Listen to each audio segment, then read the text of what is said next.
Guys, dito ko pala ako guys sa Bakutaw guys. Ito nga pala ang lugar guys ng Bakutaw oh. Ito guys.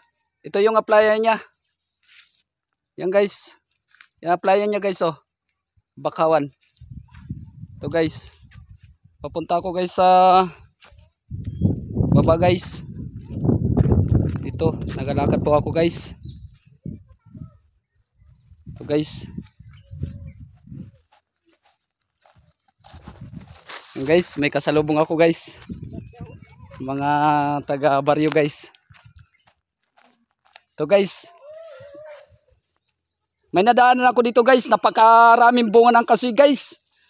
Napakaganda ng ano guys. Puno niya. Ito guys oh. Grabe guys. Oh guys. Oh grabe ang bunga guys. Oh. La, grabe ang pagkabunga guys. Kita mo guys oh. Oh, ayan oh. Napakaraming bunga guys. Ang dami. Ang guys oh. Ang baba lang guys. Ito pa. Ito guys oh. Grabe ang bunga.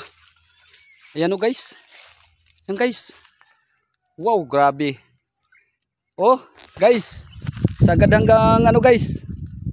Baba guys. Wah, sayad pa hanggang lupa guys. Paikot yan guys, paikot. Oh, kita mo guys. Grabe yung bunga guys. Ganda ng ano guys, bunga. Oh, ang baba lang niya guys. Ang baba ng kasoy na ito. Papuntang lupa ang bunga niya. Ito guys, paikot pa ito guys, paikot. Yan guys. Ayan oh. Wow, napakaganda talaga ang bunga ng kasoy dito guys sa Bakutaw guys. Yan, kita nyo guys. Ayan. Yan po guys ang bunga guys oh. Namulala lang na ano, pula lang yung puno. Grabe pagka bunga guys. Yan. Anong masasabi nyo dito guys sa kasoy na ito guys? Sa tingin nyo, inisprehan kaya ito na pang pabunga?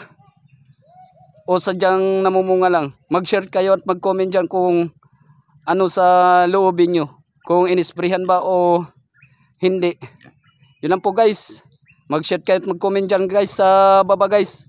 Paki-follow, shares nyo na lang po guys. Maraming salamat guys.